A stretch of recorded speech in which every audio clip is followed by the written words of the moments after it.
જય શ્રી કૃષ્ણ મિત્રો. ઉત્સવનો મહિમા ચેનલમાં આપનું સ્વાગત છે. મિત્રો, જયા પાર્વતી વ્રત જે કુંવારી છોકરી કરે છે તેને નીતિવાન તથા ઉત્તમ સંસ્કારી છોકરો પતિ તરીકે મળે છે. શાસ્ત્રો મુજબ આ વ્રત 5 કે 11 વર્ષ કરવાનું હોય છે. વ્રત પૂરું થયા બાદ જાગરણ કરવાનું હોય છે.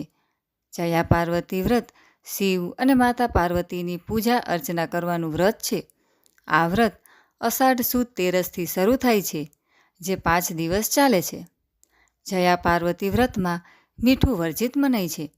આ વ્રતને મંગલા ગૌરી, ગણગૌર અને સૌભાગ્ય સુંદરી વ્રત પણ કહેવામાં આવે છે. આ વ્રત સૌપ્રથમ માતા પાર્વતીએ શિવજીને પ્રાપ્ત કરવા કર્યું હતું. આજે આપણે જયા પાર્વતી વ્રતની વિધિ અને વ્રત કથા વિશે વાત કરીશું. પહેલાં આપણે જયા પાર્વતી વ્રતની વિધિ જોઈએ. અષાઢ સુદ તેરસના દિવસે સવારે સ્નાન કરી સાફ વસ્ત્ર ધારણ કરવા, માતા પાર્વતીનું ધ્યાન કરી સંકલ્પ લેવો, શિવ પાર્વતીની મૂર્તિ અથવા ફોટો સ્થાપિત કરવો, પહેલાં ગણેશ પૂજન કરવું, પછી શિવ પાર્વતીને દૂધ, પાણી, બીલીપત્ર, કુમકુમ, કસ્તુરી અને ફૂલ ચઢાવી પૂજા કરવી. આ વ્રતમાં ઝવેરાની પૂજા પણ મહત્ત્વની છે. ઋતુફળ અથવા નારિયેળ અર્પણ કરવા, વિધિ વિધાનથી પૂજન કરવું, જમવામાં ગોળ મીઠા વગરનું ભોજન લેવું. વ્રત દરમિયાન ફળ, દૂધ, દહીં, જ્યુસ, ડ્રાયફ્રૂટ જમવામાં લઈ શકાય. વ્રતના અંતિમ દિવસે જાગરણ કરવું. વ્રતની ઉજવણી 5 વર્ષને અંતે, 7 વર્ષને અંતે કે પછી 9 વર્ષને અંતે કરી શકાય છે. સારો પતિ માની પ્રસન્નતાથી જ પ્રાપ્ત થાય છે. એટલે સ્ત્રીઓ અને કુંવારી દીકરીઓ આશીર્વાદ માના પ્રાપ્ત કરવા માટે આ વ્રત કરીને માની પ્રસન્નતા મેળવે છે. જયા પાર્વતી વ્રતની વ્રત કથા આ મુજબ છે. રામપુર નામે એક ગામમાં બ્રાહ્મણી રહેતા હતા. બ્રાહ્મણનું નામ જયદેવ અને બ્રાહ્મણીનું નામ જયા હતું. બંને જણ ખૂબ જ આસ્થાવાળા સદગૃહસ્થ હતા. તેઓ અતિથિને જમાડીને પછી જ જમતા હતા. તેમના આંગણેથી કોઈ પણ ભૂખ્યું પાછું ફરતું ન હતું. આમ તેઓ સર્વ વાતે સુખી હતા. પરંતુ તેમના ઘેર પગલીનો પાડનાર આવ્યો ન હતો. બસ આ એક જ વાતનું એમને દુઃખ હતું. એક વખત ફરતા ફરતા નારદજી તેમના ઘેર જઈ ચડ્યા. દંપતીએ તેમનો ભાવભીનો આદર સત્કાર કર્યો. નારદજી તેમના આતિથ્યથી ખૂબ જ ખુશ થયા અને તેમના ખબર અંતર પૂછ્યા. તેના પ્રત્યુત્તરમાં બ્રાહ્મણે કહ્યું, આપની કૃપાથી અમે ખૂબ સુખી છીએ, પરંતુ અમારે ત્યાં એક બાળકની ખોટ છે, જે અમને ખૂબ સાલે છે. માટે હે દયાનિધાન, આનો કોઈ ઉપાય હોય તો કૃપા કરીને અમને બતાવો. નારદજીએ કહ્યું, હે જયદેવ, તારું દુઃખ હું સમજું છું. માણસ પાસે અઢળક સંપત્તિ હોય પણ તેને વાપરનાર કોઈ ન હોય, એના જેવું એકે દુઃખ નથી. પરંતુ ચિંતા ન કરીશ, આનો પણ ઉપાય મારી પાસે છે. જુઓ, સાંભળો. તમે બંને પતિ પત્ની અહીંથી દક્ષિણ દિશામાં ચાલતા જાઓ. ત્યાં એક ગાઢ જંગલમાં એક અવાવરું અને અપૂજ શિવલિંગ તમને જોવા મળશે. એ શિવલિંગની આજ દિન સુધી કોઈએ પૂજા કરી નથી.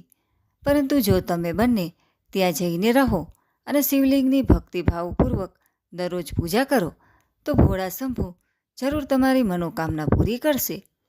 એમ કહી નારદજી ત્યાંથી ચાલતા થયા.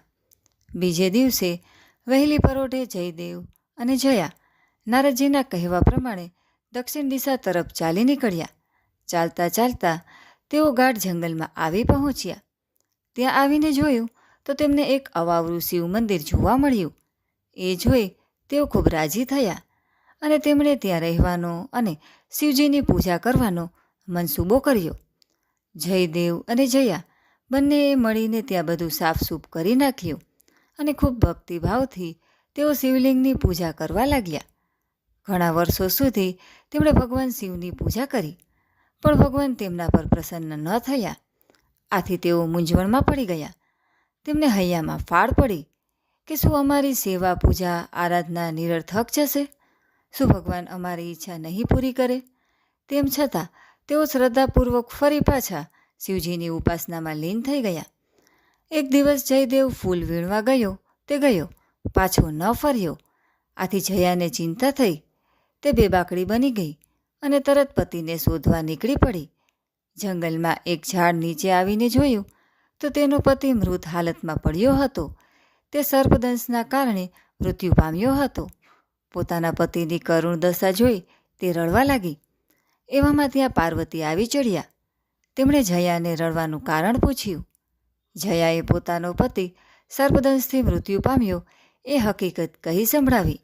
મા પાર્વતીએ તેને સાંત્વના આપતા કહ્યું, દીકરી, તું જરાય ચિંતા ન કરીશ. હું હમણાં જ તારા પતિને સજીવન કરી દઉં છું. એમ કહી પાર્વતીએ જયદેવના મૃત શરીર પર પાણી છાંટ્યું. આથી તે આળસ મરડી બેઠો થયો અને સાક્ષાત માને પોતાની સમક્ષ ઊભેલા જોઈ પગમાં પડ્યો. જયા પણ તેમને પગે લાગી. ત્યારબાદ પતિ પત્નીએ પોતાની પુત્ર પ્રાપ્તિ અંગેની ઝંખના માતાજીને કહી. તેના માટે તેઓએ ઘણા વર્ષો સુધી ભગવાન શંકરની આરાધના કરી તે પણ કહી સંભળાવ્યું. તેમની વાત સાંભળી પાર્વતી બોલ્યા, તમે બંને જયા પાર્વતીનું વ્રત કરો તો તમને જરૂર સંતાન પ્રાપ્ત થશે. માતાજી, આ વ્રત કેવી રીતે કરવું એની અમને કશી ખબર નથી, માટે કૃપા કરી એ વ્રત વિશે કહો. પાર્વતીએ કહ્યું, જુઓ, સાંભળો. આ વ્રત અષાઢની અજવાળી રાતથી શરૂ કરીને અંધારી ત્રીજે પૂરું કરવું. એ સમય દરમિયાન ગોળ અને મીઠા વગરનું ભોજન એકવાર લેવું. છેલ્લા દિવસે જાગરણ કરવું. એ વખતે શિવ પાર્વતીના ભજનો, ગરબા, સ્તુતિ વગેરે ગાવા. આમ 20 વર્ષ સુધી આ વ્રત કરવું અને દર 5 વર્ષે 1 અથવા 5 સૌભાગ્યવતી સ્ત્રીને ભોજન કરાવી યથાશક્તિ વસ્ત્ર અને સૌભાગ્ય ચિહ્નો આપવા.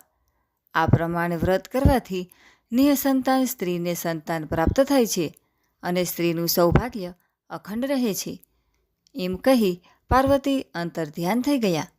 જયદેવ અને જયા તેમના ઘેર પાછા ફર્યા અને જયા પાર્વતીનું વ્રત કરવા લાગ્યા. એના ફળ સ્વરૂપે થોડાક જ સમય પછી તેમને ત્યાં પુત્રનો જન્મ થયો. આથી તેઓ ખૂબ રાજી થયા અને શેષ જીવન પ્રભુ ભક્તિમાં પસાર કરવા લાગ્યા. જયા પાર્વતીનું વ્રત જયદેવ અને જયાને ફળ્યું તેમ સૌ કોઈને ફળે એ જ અભ્યર્થના. બોલો શંકર પાર્વતીની જય.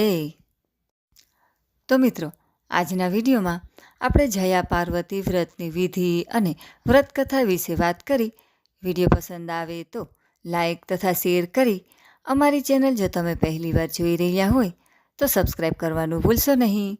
સર્વે ભક્તોને મારા જય શ્રી કૃષ્ણ.